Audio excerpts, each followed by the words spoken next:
Welcome to Luca and Miguel. Enjoy the video. In this video, I will explain how to set exam form fill-up. First, clearly define the form's purpose, whether it's for a single subject or multiple examinations. Next, list all essential data points, such as student name, identification number, and course codes.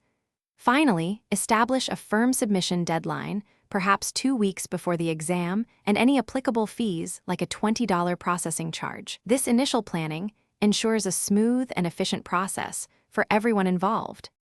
When collecting information, ensure you capture all vital personal details, including the student's full legal name, a valid email address, and their unique student identification number.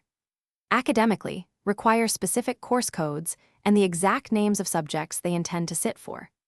Don't forget to include a clear section for payment confirmation, perhaps a transaction ID, and an option for students to request special accommodations, like extended time, if needed.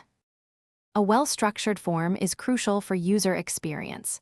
Organize the form into logical sections, such as personal details and exam selection, with clear, concise instructions for each field. Implement robust data validation to ensure accuracy.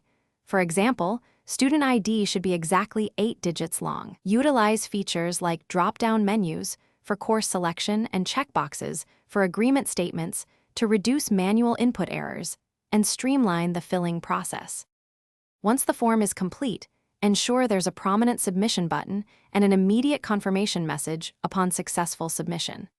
Implement a systematic review process, perhaps a 2-step verification, to check for completeness and accuracy within 48 hours.